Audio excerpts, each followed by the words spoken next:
Greetings, and welcome to you all. Happy Thursday evening to you, and welcome to the Come Up. This is your host, Rob McCray from the Business Building Network, and I am truly excited to be before you guys once again. And we have a jam-packed show lined up for you this evening. And we have a special announcement that we're going to be sharing with you in just a few seconds. But I'm just going to first tell you a little bit about our guests that are going to be with us this evening. And they are a dynamic duo, a true power couple. And they are doing some great things within their communities as well as abroad. So we're going to bring them out in just a few minutes. But before we do that, I want to introduce our newest member of the team, the Come Up team. And she is a great addition to the Come Up, the program that we have here. She is a very spiritual young lady, one that has a great personality, great knowledge, and she is truly a pleasure and a delight to be in the company of. And I know you guys are really going to enjoy and embrace her and what she brings to the Come Up. So without further ado, let me introduce our newest member to the team, and she is none other than Christine Graham. Good evening, my sis. How are you? Good evening, Facebook team, Facebook world of the Come Up. I am here and I'm so excited. Brother Rob McCray, this is Marketing Network. What an honor. Thank you for having me. And I'm just looking forward to this first broadcast and looking forward to the guests on and the conversation ahead. Again, thank you for having me, and we can go jump to the show. All right, excellent. So yes, so we're not just here on Facebook, we're on YouTube as well. So we want to give a shout out to our YouTube viewers as well.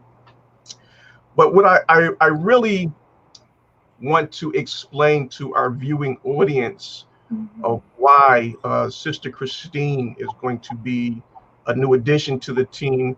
And there's another young lady that's going to be doing some co-hosting with me as well, periodically. And the reason why I'm really doing this, so as I told Christine, I really want her to be comfortable in what she's doing. She has a mentorship program through Clear Ambitions, and she's going to be talking a little bit about that a little later on. But it is really a great initiative that she has taken to mentor. Are you just doing young ladies, or are you going to incorporate men as well? The men are grafted in. They've knocked down the doors. So. All right, there we go. Yes, power to the people. Yes, we got to get the brothers in there too. All right, awesome. So yeah, she has her mentorship group. If you can give us the Facebook name of your group so people can come over and check you out. Well, our branding is consistent across all platforms. So we have Instagram, Facebook, and YouTube, Clear Ambitions. Okay. All right. Yeah. Excellent. All right. So yes. So guys, by all means, check her out. Clear Ambitions on YouTube, Facebook, and also on Instagram. She's going to be a phenomenal mentor, motivational speaker, author, you name it. She does it all. She's going to be a great asset to you. One that's going to speak into your life and help you to accomplish and achieve all of your goals that you truly desire. So that is our newest addition to the team, and I will introduce you guys to our other sister. Her name is Diane Robinson. When she comes on board within the next couple of weeks, hopefully we'll have her come out as well. But the thing with Christine, and most people, when starting out a new business venture, it's just a matter of overcoming those fears, getting out of that comfort zone, and knowing that, as long as you have a great passion for what it is that you're doing, which she definitely does, through all the mistakes and things that are not perceived as going your way, it's not going to be a hindrance to what you're going to be doing. So we just have to overcome those basic fears and know that as long as our heart is in the right place, and we're doing this to empower, encourage, and inspire others to do great things, then the vision will take off on its own. So, sis, I just wanted to put that word with you for today. All right. I receive it. I receive it. Well received. Well Amen. received. God Thank you bless so you, much. my sis. All right. So now let's get into our guest of this evening. All So, right. like I was saying, they are truly a great power couple. They are residing out of Willingboro, New Jersey, my home state. I'm in Maplewood, New Jersey. And so let me just give you a little bit of information about them before we bring them out. So they are Reverend Ritz and Corvena Denton. And like I said, they currently reside in Willingboro, New Jersey. They have been married for over 12 years with two beautiful children. Reverend Ritz and Corvena are associate ministers with the Church of God in Cleveland, Tennessee. They have served and are serving in various capacities at House of Blessings, Church of God, where they have served in the capacity of board members, Sunday school superintendents in charge of Christian education, youth pastors, pastors council, deacon, public relations officer, and evangelism directors. Together, they have formed the Promise and Possibilities Foundation, an organization that serves children and families both locally and internationally. That is a great foundation. We're going to be talking about that in just a little bit. So within that foundation, they're providing basic needs, supplies, and scholarships. Yes, scholarship programs that they're giving out to those in need. So yes, we definitely want to elaborate on that. The organization has three main compartments. The scholarships, what we just stated, which is named We Connect, providing access to one educational scholarship at a time. Training and workshops, which is subtitled We Promise, exposing educators to culturally relevant pedagogy. I knew I was going to butcher that name. Pedagogy, yeah, whatever. So I'm going to let Reverend Corvena get the correct pronunciation on that one. Understanding students with special needs and managing an inclusive classroom. Connecting with the community, meeting the people where they are and helping them move to the next milestone. They are founders of Beyond the Four Walls Ministries, which is an international ministry reaching viewers and listeners around the world. So together they are empowering the people of God, regardless of denomination, to stop and refuel through effective study of the Word of God 2 times per week. They have their own online program on Facebook as well. So they are proud owners of also a clothing line, which is RitzyCo LLC, providing merchandise locally and also internationally. They engage in strategic community development and were recently appointed by the mayor of Willingboro to serve on the Citizens Award Board, the Shelter for Abused Women Board, and the Willingboro Library Board of Trustees and the Communications Boards. Reverend Ritz is also a IT specialist with the local Department of Education, and Reverend Corvena is a full-time professor. So, family, if you will, get your emoji claps together and help us welcome Reverend Ritz and Corvena Denton. Good evening, good morning. Hello. How are we doing? We're doing great. Thank you. Excellent. So yeah, our screen is a little cluttered, so I'm going to be moving the camera back and forth so we can see all of you guys as you are speaking. So we want to welcome you and thank you for joining us here on The Come Up. Thank you for having us. My pleasure, my pleasure. All right, so as we normally start out, we want to get a brief introduction of our guests so we can get a better understanding of who you are and what you truly represent. And in doing so, we're going to go all the way back and look into your childhood days. Yes. So let's start with Reverend Corvena. So if you will, tell us a little bit about where you were born, where you were raised, your family structure, and your highest level of education. I was born and raised in a small farming community in St. Catherine, Jamaica. When I say that, it's easier to connect. My town or my community is Gube. Most people have never heard of that, so I just stick with St. Catherine, Jamaica. Okay. I have a sister, and we were raised by a single mother. Attended high school in Jamaica, my first teaching credential through Shorter Teachers College from Jamaica as well. I am currently completing my doctoral degree in special education with an emphasis on organizational leadership. Nice. Very good. All right. So, Reverend Ritz, if you would, give us a little background on you and your childhood upbringing. Good evening again to the viewers and Sister Christine. Christine. Good evening to you also again. My name is Ritz Denton. I am the third child of four, and I was born in St. Elizabeth, Jamaica. Born and raised in St. Elizabeth. Went to high school in Manchester. Migrated to the United States at the age of 16. Okay.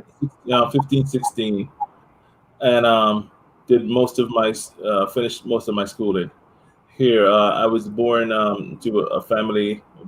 Both my mom and my dad were ministers. My father was a pastor for the local church, the New Testament Church of God, until we migrated here. So grew up in a mostly religious family. All right. And Christian family, I should say. But Christian upbringing, biblical training, ended up impacted my life. So dedicated my life to Christ. Hence the title to my name, Reverend Denton. Yes, sir. So became a reverend with the Church of God headquarters in Cleveland, Tennessee.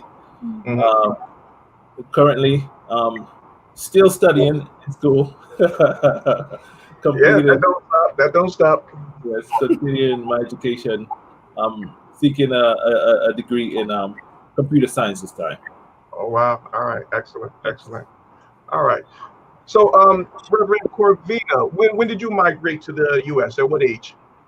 I think I was 19, going on 20 when I migrated here. Right after Teachers College in Jamaica, I taught so we graduated in May. I taught until December. I came to the United States to start my master's degree in January of right after leaving college. So I did some studies there and then migrated here for school. I think I was turning 20 that year. Yeah. Okay. So Christine, don't be shy. Just jump on in if you got any questions you want to ask them. Of course, I'm very curious. Okay. As a couple and listening to your bio, well done. It looks like it's a purpose. No, it doesn't look like it is actually a purpose-driven relationship. Needless to say, purpose-driven, led by the Holy Spirit, but also there has to be a synergy.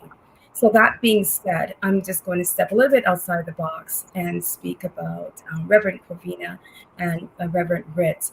Tell me a place on this planet, as outside the pandemic scenario where you can't travel, but tell me a place on this planet where you would love to visit and why. She just whispered to me and said I should say the Maldives. So, the Maldives.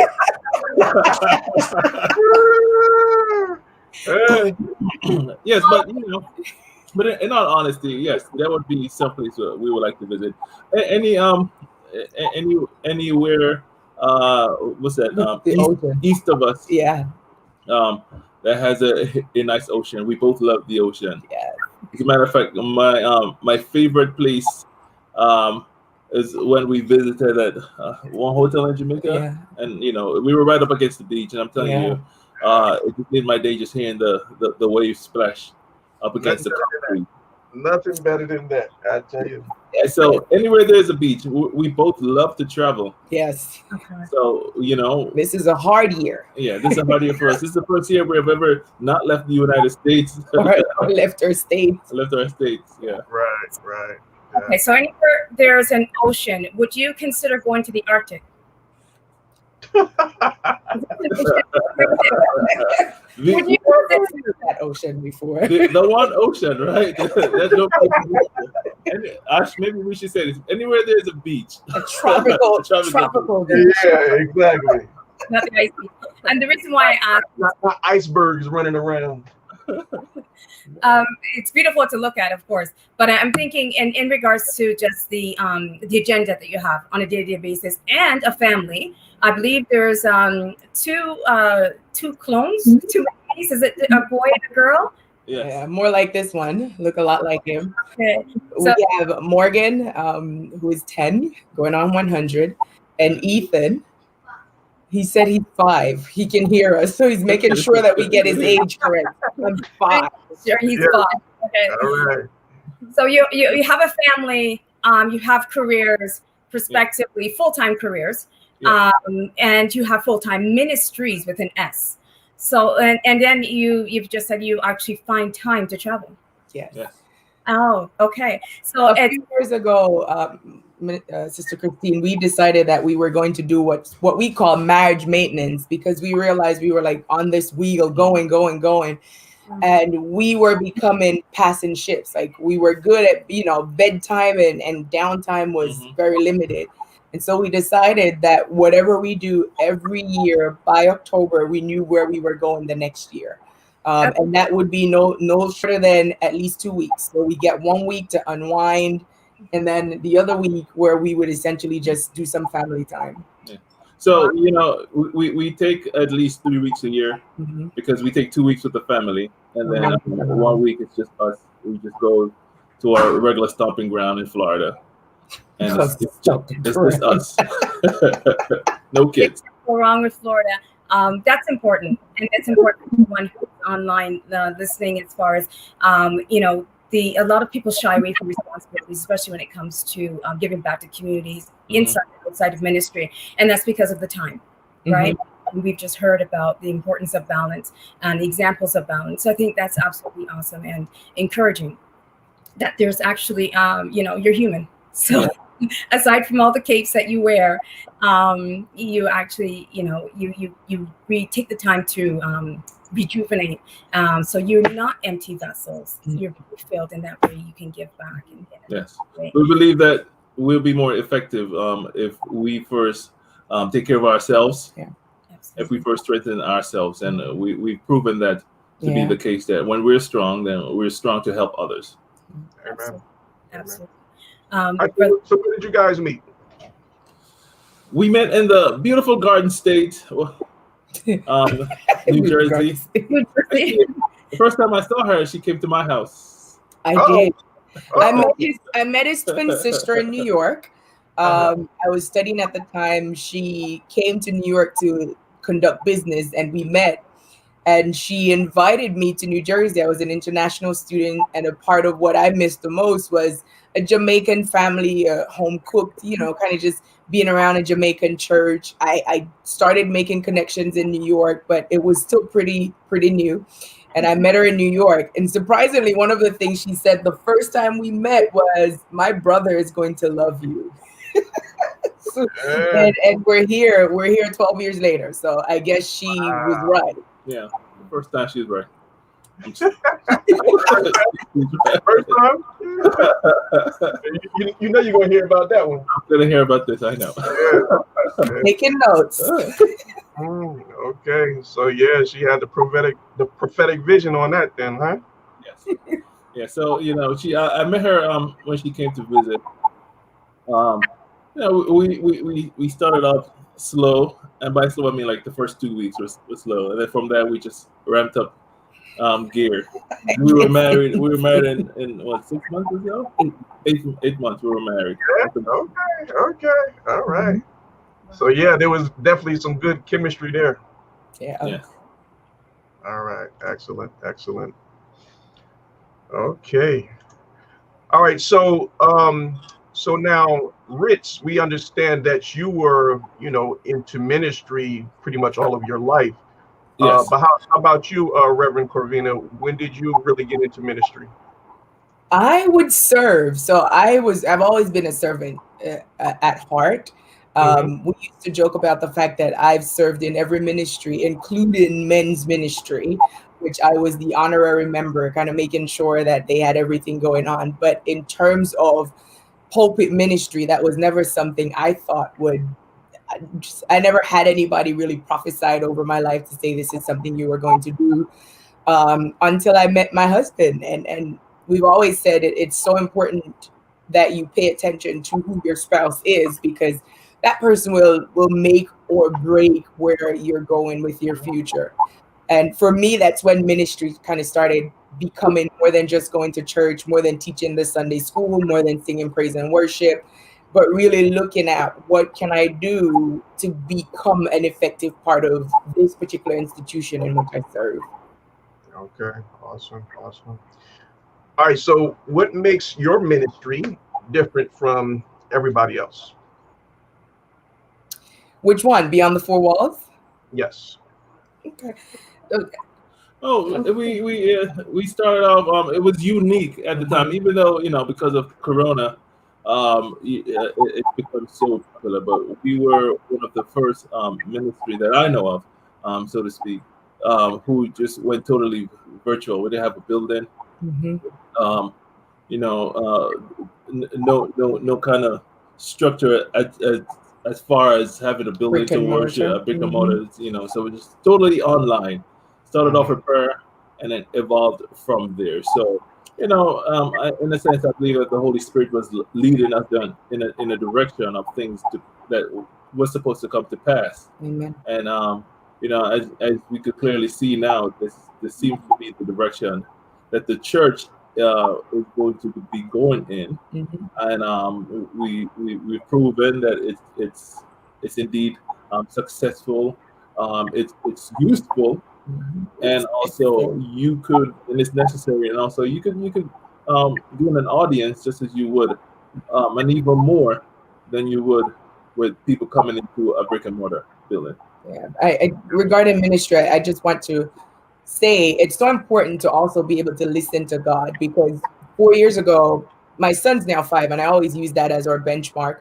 I remember when our father-in-law, Bishop Denton, passed, and we had a preacher at our local church, and she just started prophesying the mantle of prayers being passed on to you. And, it started out as simply as a prayer ministry. But when we started talking about going online and, doing something that was weekly consistent, we were scared, to be honest, because it wasn't something that was being done.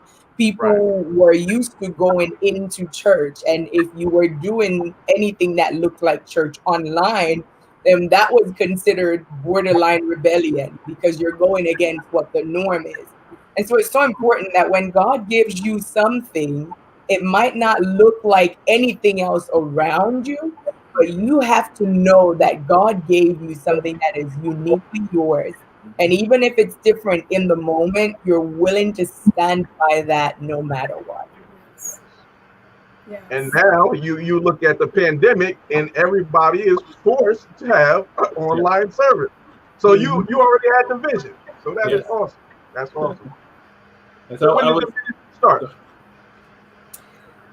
2014, 2015, we started as a really, my husband gave permission for us to start out as a WhatsApp prayer group with 6 ladies. Okay. And it went from 6 ladies to within a year, a WhatsApp group can accommodate 250, and we had maxed out the 250. And we started talking about what do we do to be able to accommodate others, those who don't have WhatsApp, and kind of tap into that audience that's broader than just a WhatsApp group. And we came up with the idea of going live online. And so we would do it 3 times a week. And then we kind of settled into the rhythm of now just 2 times a week, and the way and the format that we currently use.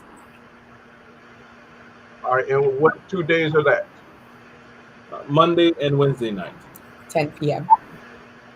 10 All p.m. right, so Eastern Monday and Standard. Wednesday, 10 p.m. All right. Mhm. Let me just post your link to your Facebook page in the comment section so people can visit your Facebook page and join in for your service. So, Sister Christine, do you have anything you want to share? Absolutely. And while we're doing that, putting the Facebook and the prayer dates for Monday and Wednesday at PM, that is a profound discipline. You mentioned the year 2015. That is really the year where no one was doing it, and I think I could definitely relate to, you know, the I'm trying to. It definitely relate to the challenges and comments that you would have to deter you from that. But having a consistency now going on 5 years, that's dedication and conviction. It's not, it's not you didn't wake up one morning and say, hey, I'm going to start a prayer group. Sounds like a big idea. So, kudos to yourselves for that. It is something that a lot of folks that are not in ministry or in leadership will take for granted, the background energy that's required. And so I want to again honor the 2 of you for that dedication, and starting out with 6 and then growing to 250, and then to share that says volumes, because that is a contagious energy that we all need. Positive energy, and where you have lots of testimonies coming out of that. What I wanted to dive into is how do you, and it's on the other side of the spectrum, how do you determine who actually gets the scholarship?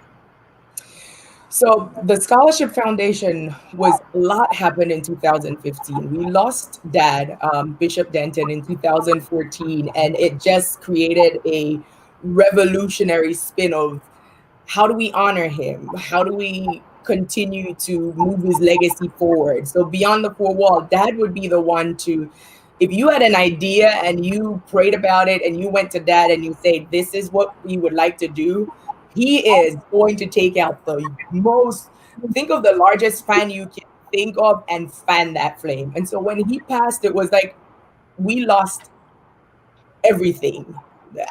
He was my husband's dad, but in the short time that I knew him, he became my father, the father that the gap that I always had to be filled, being raised by a single mom. And so we thought of ways to honor him, and we asked Mother Denton, would she approve us creating a scholarship in his name? And she did. So that first year, we only had a few, the scholarship to honor him and one other mother who had passed in the church. Those were kind of selected a little bit easier than we do now. Now we have sometime on average 20 or 30 people applying for the scholarship. Each scholarship has a parameter. So when you go to the website, when the application is open, you can pull down the drop-down menu. It gives you the application form. We have donors. We've been very fortunate to have donors. So we've got individuals who will donate a scholarship that is directly to single mothers, or folks who will donate a scholarship that is directly to a particular school, or folks who will just say, I want to donate to the Promise and Possibilities Foundation Scholarship Fund. And that pool, we can select individuals from wherever. But all our scholarships come with a GPA requirement. And they also come with a registration requirement, because right now, we're not able to fund an entire scholarship. So our scholarship is part support. So what we need to ensure every semester is that our students are actively registered, because we can't necessarily carry them. So it's hard to say no to a student who says, I really want to go to school and your scholarship will put me in school, versus a student who says, I'm in school, but this is how I've fallen short. Can you actually bridge that gap? Great. And as you're speaking, I'm thinking to myself, Reverend Ritz, to ask you, how many nights have you lost sleep being the IT person, developing, I'm sure you were pinnacle in developing the drop-down menus and making sure all the graphics are right. Tell us a bit about that journey. Do you have a team, or is it a one-man? No, it's just the team is my wife and I when it comes to anything that IT related in regards to the site. My wife normally, if she puts it up, I go back and I fine tune it. But since I kind of understand the in and out, so I make it flow more. So she'll add something there. I'll go and say, okay, all right, I'm going to change the color of this, or I'm going to put it over here, or I'm going to do something like that. But it does take a while though, because for instance, just to launch the other company website, that took us a good 3-4 weeks just to get it right. I'm sorry, sir. That's a quick turnaround. I'm sure running businesses, entrepreneurs, 3 weeks. Can I get your number? I think that what I'm hearing is this. This is from excuse me. This is from the first code up until the last code. You've done everything on this platform. Thanks be to God for the advancement in technology. All right. For GoDaddy, who's someone already coded this for us, because that would be tremendous work. That would take longer than 6 weeks. Yes. So it's already coded. So all you have to do is pretty much click and drag. Click and drag and drop, and then your creativity behind the scenes and vision to make your own branding and so forth. Yes, you just change it to make it use, but everything has already been outlined and created for you. That's how easy it is to create a website these days. Says the person who understands the website. It took me 3 weeks to figure out drag, drop, turn around, and all the stuff that he's saying. So it's very different for someone who knows the system. Exactly. But we also had some support. Mr. Simpson from Jamaica has been instrumental in making flyers and any of our banners that we're using on the page, any type of promotion videos. So we have had some help in terms of those that piece of the turnaround, but the hardware of designing and putting things together, I kind of have the big idea of what I want, and he has to bring me back and say, well, it won't do that. This is what it will do, and this is how it will do it.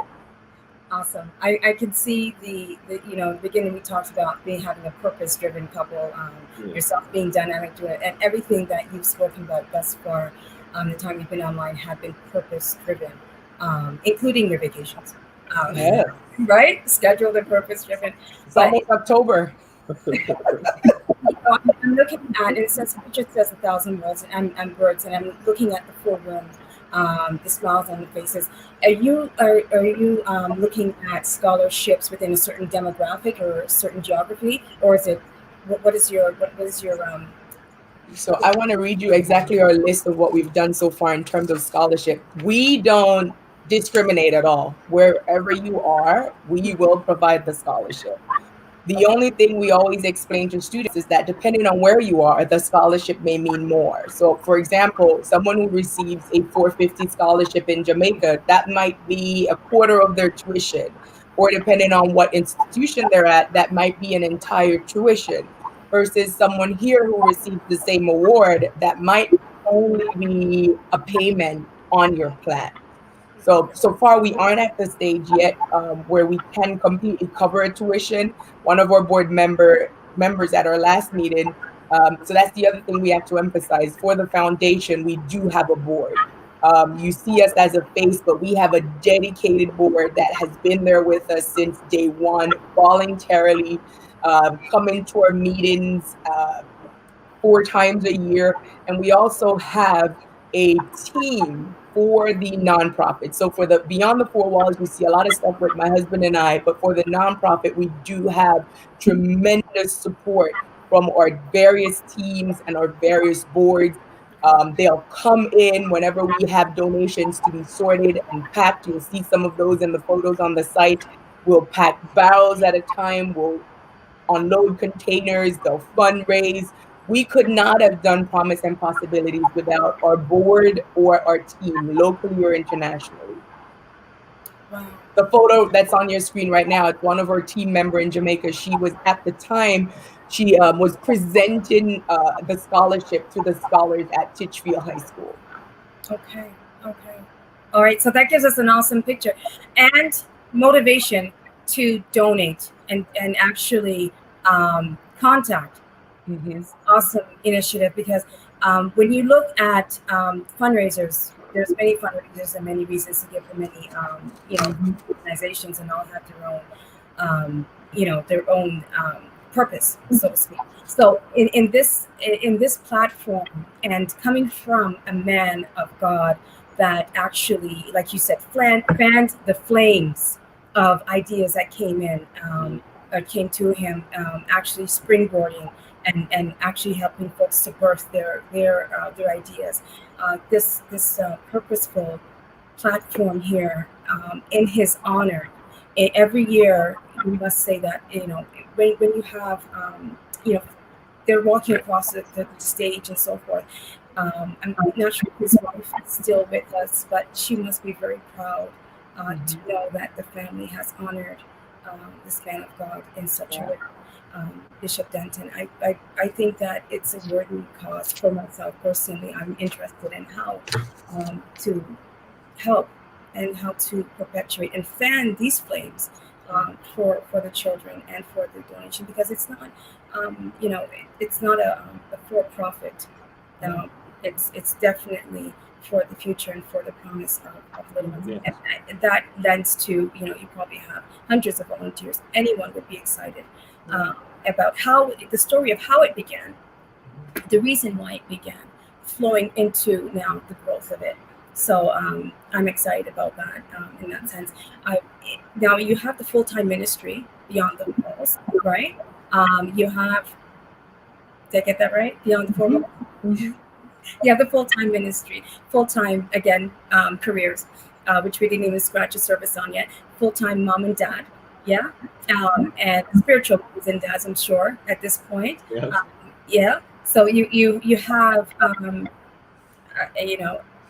this clothing line. Did I hear that right, Brother Rob? There's a clothing line? Absolutely. Okay, so, wow. Tell us about the clothing. Sister Thing, before we get into their clothing line, let's give out their information so that people can be able to donate to their website and their organization for what they're doing. So I'm going to share that link on the screen. And if the Dentons, if you would please share your website information. Sure. So if you want to donate through the website, it's promisepossibilitiesfoundation.org. Or if you want to donate through PayPal, it's promisepossibilitiesfoundation@gmail.com. If you're interested in donating via Cash App, it's I Am a Promise. And you will see a photo of myself or my husband and the Promise and Possibilities logo through the Cash App. And we just want to say we're so grateful. If you saw the event that we hosted, the virtual event that we hosted online, we were able online to raise scholarship funds for individual students who were here in the United States. And we're able now to go back and meet the need of one scholar that we had initially said no to. So no scholarship, no donation is too large, no donation is too small, because we do have students who academically, they are doing their thing. They're 4.0s, they're 3.5, they're a lot of international students. We've had applications from Canada, we've had applications here in the United States and in Jamaica this year. Some of whom, the hardest email that I think I've written this entire pandemic period was to say, we've received your request. but unfortunately, we do not have enough scholarship fund to meet your needs. And so if you're listening to this, we would definitely appreciate your donation. Every little bit that you donate goes towards a scholar completely. Yes, 100%. 100%. Every dollar that is donated goes, especially for the scholarship. Yes. Goes to a scholar. Mm-hmm. We have someone in charge of finance who would have it no other way than that. He's very strict with the book. So every dollar that is given goes to a scholar in education, you know, and that to us is our profit, just to see that someone or a child is able to attend college, who otherwise would not be able to. Yep. Because we understand that when you push one child through college, you don't just push that one child, you push the entire family. A scholar who is family oriented, once they go through a door, they now figure out how to pull others through that door. And so it's so important that we recognize that we're not just funding a tuition for a person, but we're potentially changing the life of an entire family unit. That's profound. It's so true. That's so true. And I believe there is an opportunity for repeat donations as well. Yes. Donations. So if I may, yes, if anyone's so inclined, that, you know, it's called the drip effect. So if you have $5 habitually a certain period of time, or $10, you know, you decide what you're going to sacrifice for these scholarships, whether it be a coffee or a tea, and that's my plug for the Cash App, because it's I have a promise. I'm gonna start singing. Okay, so we wanted to dive into, Brother Rob, on your signal. I'm just so excited about the next business right? The next piece of Absolutely. Yeah. So we are now ready to hear about the fashion show? Because it's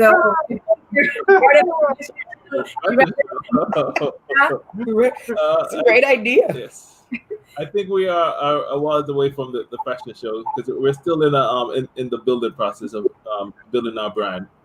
Okay. And this whole thing was spun out of the a thought to get another revenue stream, so to be able to fund the scholarship. So we said, you know what, we have some experience. Myself, and my wife could sell, how they say, ice to Eskimo. Ice to an Eskimo. She really could sell ice to Eskimo. Yeah, come to you, and before you know it, you're like, okay, here's my wallet. Take whatever is in there. Take whatever you want. Good at that. While I might be shy on that approach, she is not shy when it comes to that. So we just said, you know, let's just put our talents together, hone our skills, and start this line of clothes. There you go. And you know, the vision that I have in mind, the vision that I have that we have in mind is to one day have our own brand, just like how there is a Nike or a Guess or even, you know, Tommy Hilfiger or something like that. We said, you know what, if they could do it, we could do it.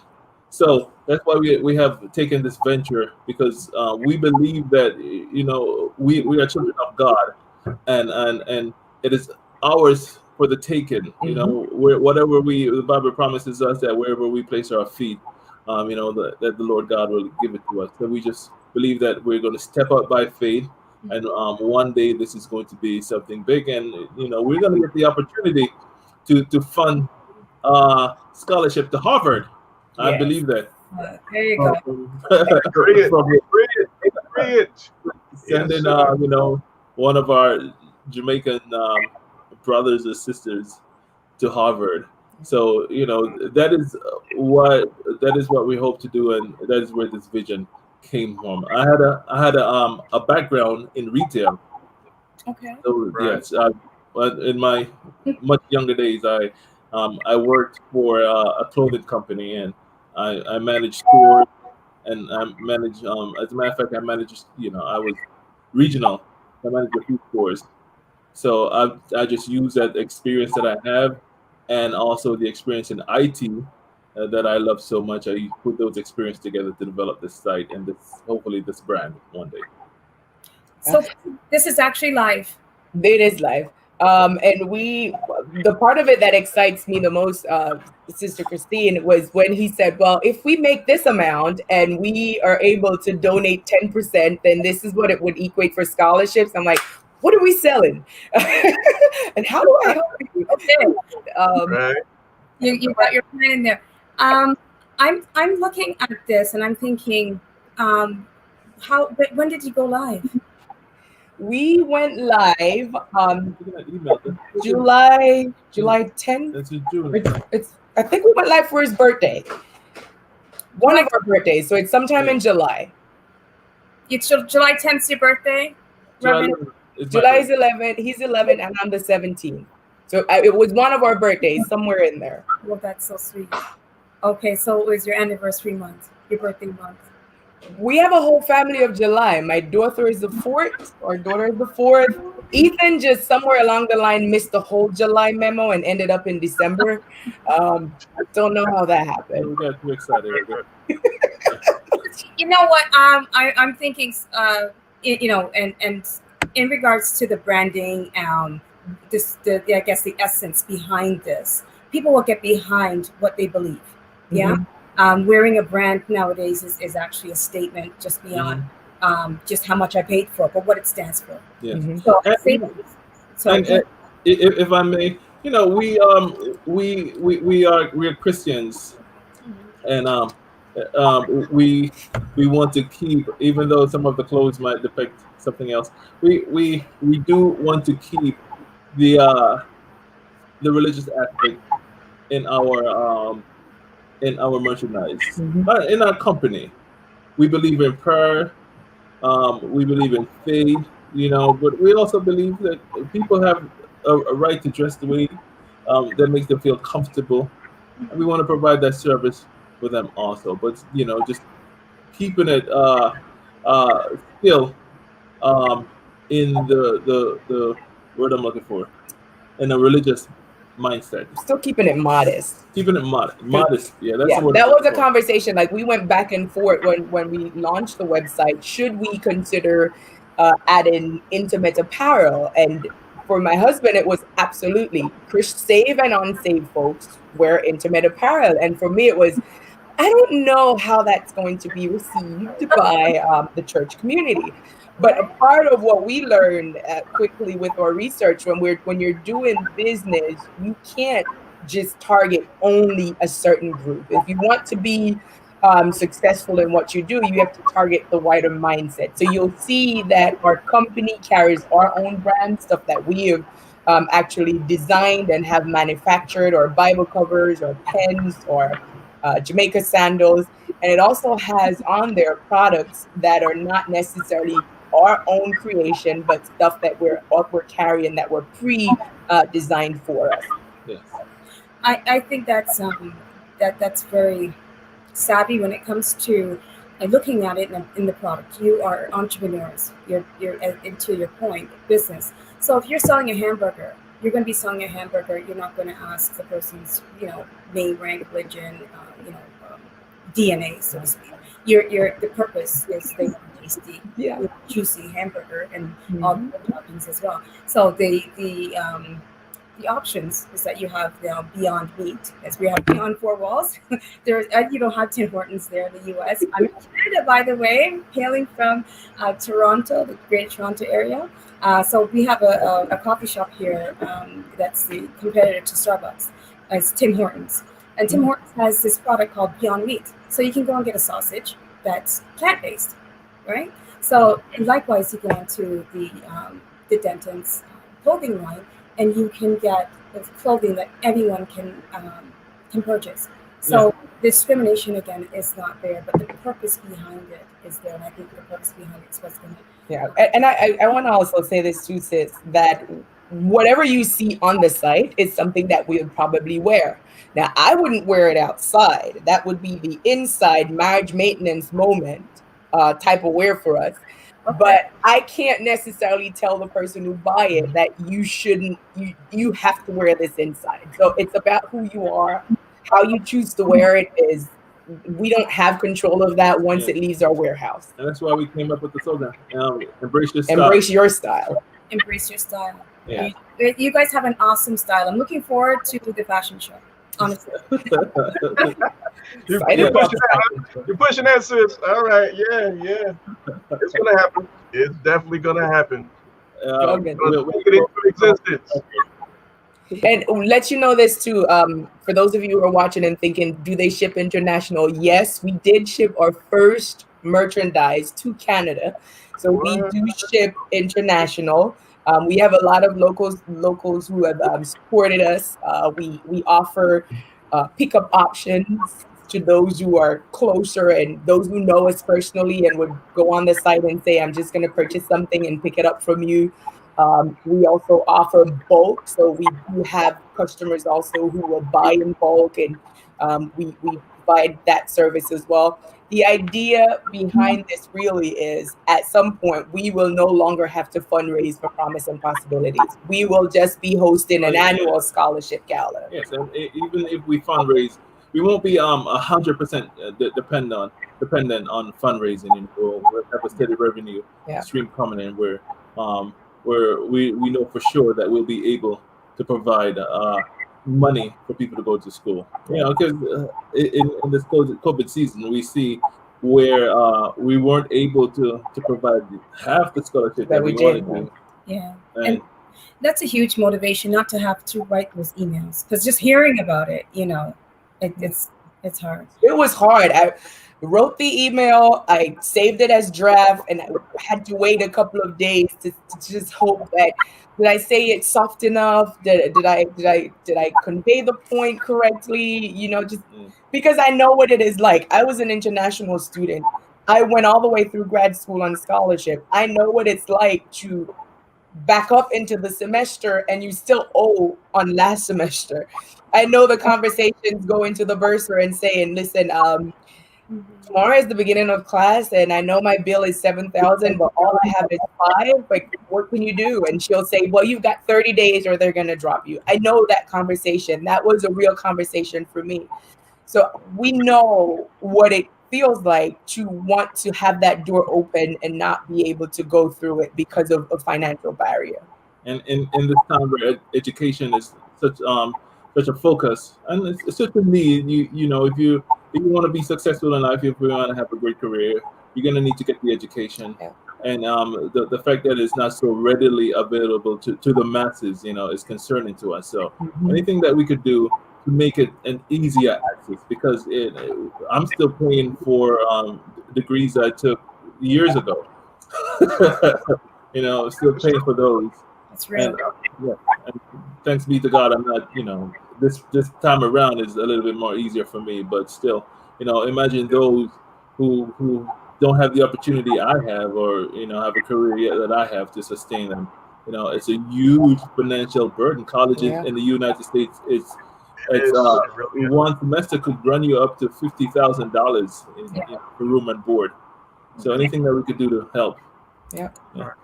So speaking of that, tell us about some of those training workshops that you guys have. So we did, this year was when we launched that for the first time. We did the first one right at the start of COVID at Shortwood Teachers College in Jamaica. Working with a group of third-year students, exposing them to what the disabilities are that a student can have in your classroom. When I did Teachers College in Jamaica, one of the things that I noticed after the fact was I didn't take a single class that talked about a student with special needs. And it remains to be the narrative that students aren't exposed to this. How do I teach a scholar who is ADHD? How do I teach a scholar who has a learning disability? And so part of what we want to do is expose teachers, those who are already in the field, with the strategies to use when you're dealing with those students. Jamaica is a very religious country, and we believe you can lay hands and pray everything away. And so we don't want to take that away, but we also want to give you some strategies to use while you work with that. The second piece deals with the IT portion. Yes, being in IT most of my career and most of my adult life, because I'm familiar with something, I always assume that everyone is familiar. with it. Right. A simple task as printing. I find that some people might find that challenging, and troubleshooting some things that I would deem as the thing. I find that some people and I've proven that this is not only the older generation, but where I work, people as young as in their 30s are having issues navigating the computers. So I would love to start. We're looking at avenues and where we could go to start just a class of training, just a real basic in computers. I'll start with the adults because I know they're a little bit intimidated. I often say they come from an era where they turn the knob, so anything that has to do with pushing the button is foreign to them. So I'll just ease them into it. So that's where we hope to go, get them trained. So they'll be a little bit more comfortable navigating the computer because we all know computers are not going anywhere. They're getting smarter, and maybe I don't even have to teach them how to type. All they have to do is just talk to the computers now. But until we get there, I would like to show them the basics. All right. So are you offering any type of online classes that they can attend? Right now, no. And the plan is actually to have something where they have to come in, so they can touch the computer, and we'll go from there. Okay, sounds good. Christine, you got anything? I do. I don't. It's an IT. You made me laugh when you said those folks that used to turning a knob. Well, Right. I turn a knob, and then we had the converter with the Atari. I don't know if anyone knows. Yeah. Okay. So the thing is, I'm laughing because my kids will get frustrated because the concept of the smart TV, I think it's awesome. My sister told me I could actually get this USB and plug in the back of the TV, and then it turns it into Google Home, and you can have a screensaver on your TV. So I'm not ashamed. I'm good. Just so you know, when I go to work tomorrow, I'm gonna tell my coworkers that we're gonna be making fun of you. You sound like me.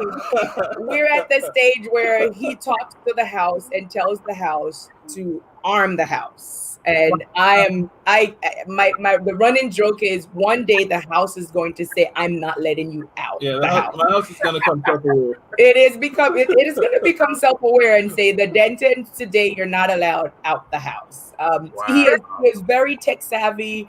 One of the things that I appreciate about him.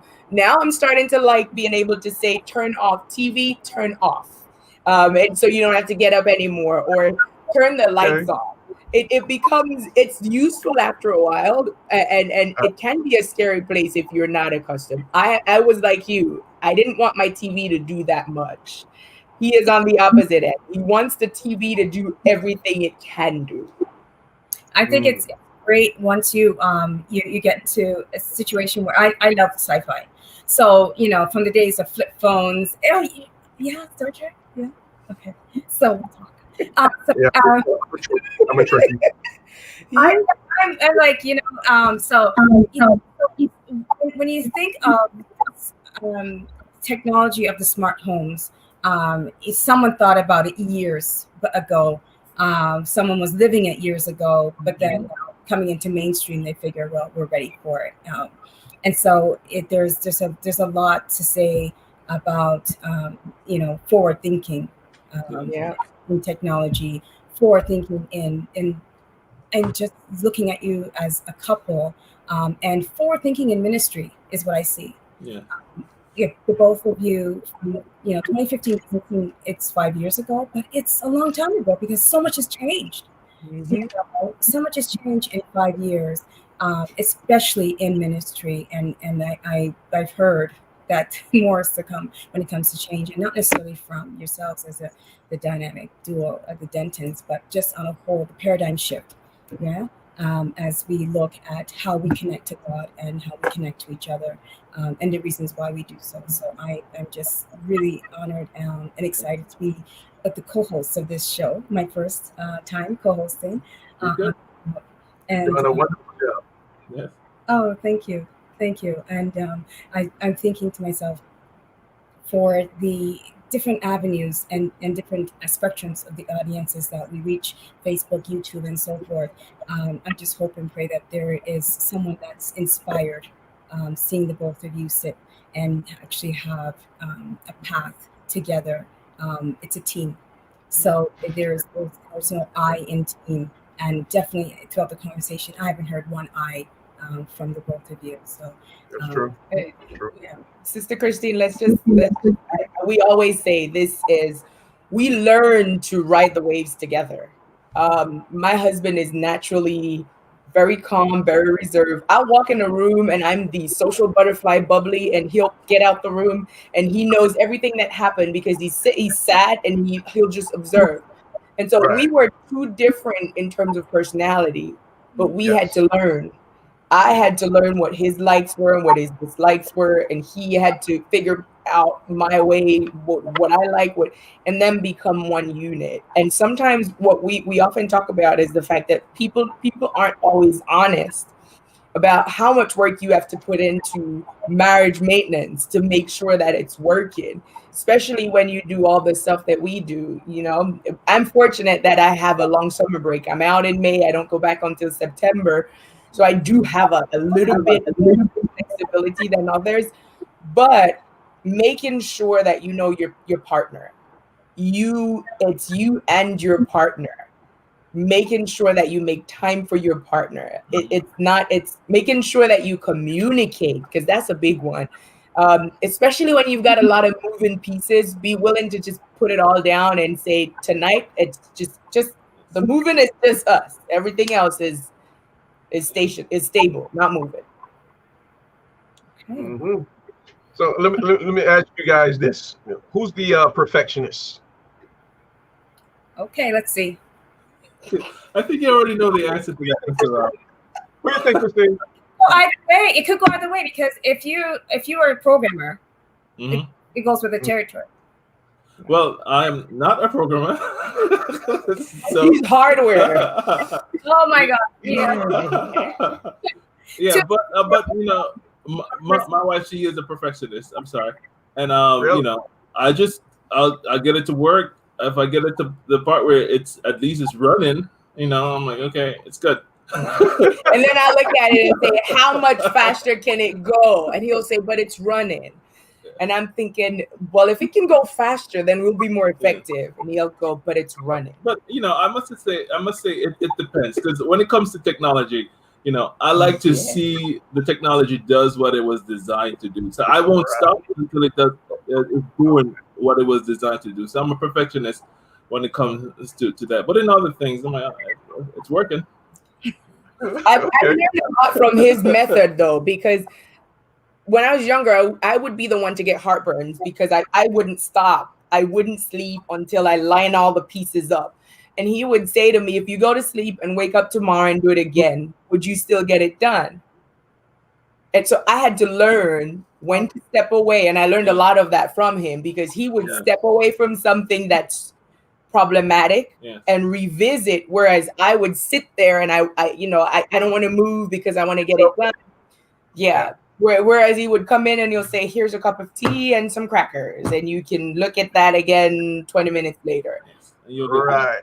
Yes. That's the best thing. Have to wait for a minute, come back to it. Yeah. Some Milo and some crackers always does it. All right. I want to ask a question. Did you ever try to change each other? We have, if we're honest with ourselves, we have. Really? Yeah.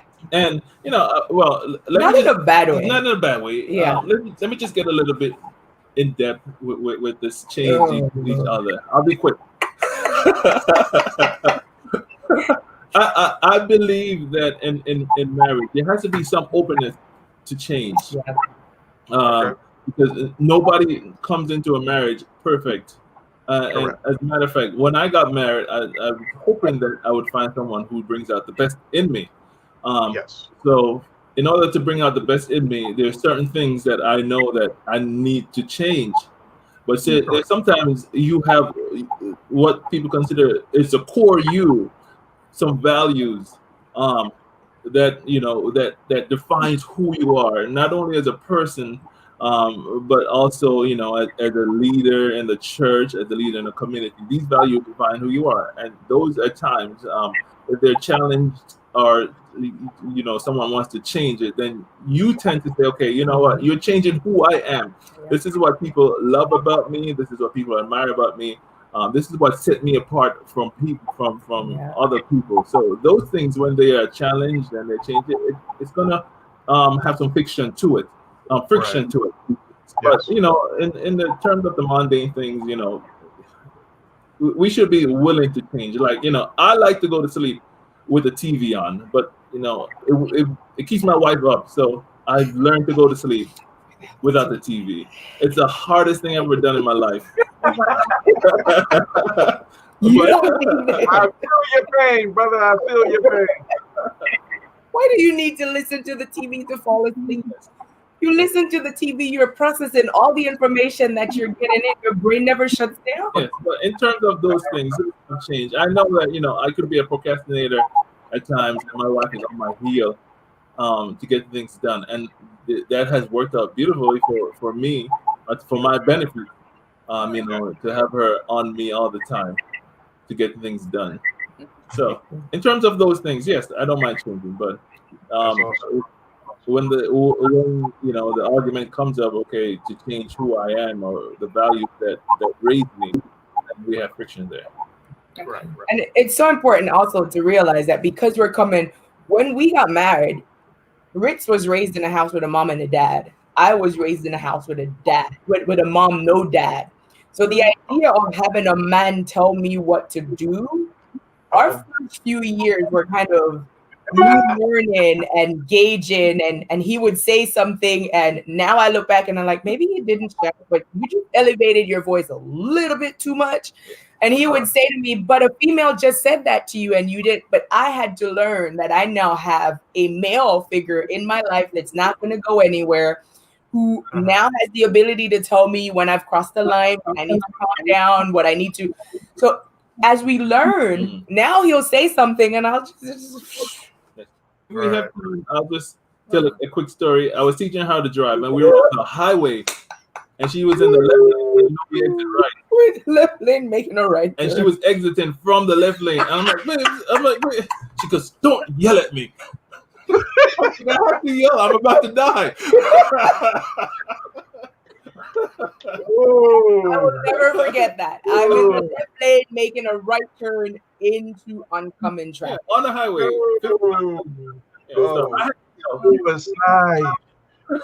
I pulled over and refused to drive any further. Now, truth be told, I was more scared for my life that I almost killed both of us than I was of him yelling. But it was easier to kind of just use the yelling as a reason to give the steering wheel back. And it was until how scared I was. I almost killed us. Yeah, I did almost kill us that one time. Yeah. Yeah, that's transparency. That's great. That's transparency. Because we I've never been yelled at like that before. It's like, you're gonna kill us. I'm not a yeller. My voice doesn't go above this. But when I was gonna die that day, you just believe I was yelling. Yeah, it went to a whole nother level right there. Yeah. So who's the prankster? Oh, that's him. Yeah, that would be me. I believe that you have to have fun in life. Yes. You only get one shot at life, and why live it boring? So I believe to incorporate fun. I was raised with two older brothers, and even now when we meet up, it's just fun and games with us. So that has just carried on into my marriage. And I know my wife, she's all serious and all, but once in a while, I'll just poke her and say, baby, just chill. Yeah. I had to learn how to soften up and lighten up. I grew up quickly. I went to college at 16. I migrated to this country at 19-ish on my own. So I grew up quickly. I didn't have a lot of time to just let my hair down. And so he has taught me how to do that. Like, he will take your stuff that you're getting dressed, and he'll take your stuff, he'll run down the staircase, put it down the staircase, and come back upstairs. And like, I'm like, you just wasted like 10 minutes. Now he's like, calm down, just take a breath. And I'm like, oh. I love it. So sweet. The kids are like him too, especially the little boy. He'll hide like one foot of your shoe, or he'll open his sister's door and take off running. So they have more of that from him than the serious side from me. And I'm grateful for that, because I don't know that I want the children to feel like they have to grow up as quickly as I do. Mm-hmm. That's awesome. A great balance. That's a great balance for incorporating. Love that. And imagine that, and getting all these other ministries with an S completed. That's awesome. Yes, indeed. Yes, indeed. I think we're done now, though. That's as much as our plate can hold for now, until the Lord says otherwise. I think it's full. Okay. You said the right word, for now. Yes. Both our jobs are demanding. Yeah. And even I work in a school district, so summer month is the most busiest month for me. So so our jobs are demanding. Demanding in the summer, hers is demanding in the school year. Yeah. So my first day of class is tomorrow. Students don't go back full time. They don't go back on campus. They're virtual. So we have 3 modes that we're running out this fall. So they're either online, which is a traditional format. You don't see the professor, you email the professor. But now we have what's called virtual live class. So I will be teaching from my studio, virtual live, to the students. And also you have the other mode that they have is the hybrid. So you come in for a class online and you do some of the work on your own. But tomorrow I'm, as they would say in Jamaica, free paper. Back to school I go. All right, so who do you teach for? Rowan College at Burlington County. Really? Okay, nice. Awesome. Wow, that's good. That's really good. And so you have been a professor for what, 16 years? No, I've been an educator for going out 16 years. I taught in New York City. When I moved to New Jersey, I taught at Mercer County Community College, run a at-risk program for them. I've been with my current job now going on 5 years. This is my tenure year. So this year is a big year. So I'll slow down a little bit with all of the nonprofit and the extra stuff, because tenure is this year. But I know the God I serve, so there's no fear. With all that I do, I always say, if God closes one door, it's because he's got many things for us to do in front of us. My ideal dream, when we met, I was scheduled to retire at 46. At 46, I would have had 25 years of service. Wow. I'm still holding to that in my mind. And at that age, I'll probably be able to do a lot more with nonprofit and ministry. Mm-hmm. Awesome. I have one more question. Shoot. One more question. It's been a full hour plus so far, but in regards to your Reverend Corvena, in regards to your experience with the at-risk students, did that inspire now your crusade in educating teachers on how to deal with the group that I worked with in Trenton, New Jersey? So Rob knows a little bit more about Trenton. Trenton is difficult in terms of crime and violence and drug related. And the group that I particularly worked with at the college were scholars who had dropped out of high school and needed to re-engage. They would come back through the college for GED program or high school equivalency exam. And one of the consistent theme would have been that they did not connect with their teachers. My teachers didn't understand me. Most of those students had IEPs. They had diagnosed disabilities that we didn't always know how to meet them where they were. Right. And imagine we're here in the United States where they have these diagnoses. Can you think of what's happening in a classroom in Jamaica where a teacher just knows that a kid is bad? They don't necessarily know what's going on with them or what type of pedagogy to use, what strategies to use, or even the resources. So a part of what we're hoping to do with Promise and Possibilities is during those summer months where we've got to slow down. And my prayer is that he'll make it onto faculty so he'll get the summer money off too. I don't know that he likes teaching that much. He likes the ICPs more. But to be able to travel and do the teaching so that teachers are getting exposure because their students aren't going anywhere. Their disabilities aren't going anywhere. And understanding it is the only way. How can you teach me if you don't understand me? Right. That's awesome. And you saw that your spirit was led to advocate for that. Yeah. Bless you. That's so awesome. Absolutely. So, Sister Christine, you have any other questions for our guests? No, sir. My cup is full. Amen. Yes, very much so. Very much so. So, to the Dentons, do you have any final words you would like to share in closing? Donate. We still have. So on last week, I said we had 5. This week, I can report we only have 4. So if we keep donating, we can meet the needs of our students. We have this year, so we gave a scholarship to a young lady from Panama and 3 recipients from Jamaica.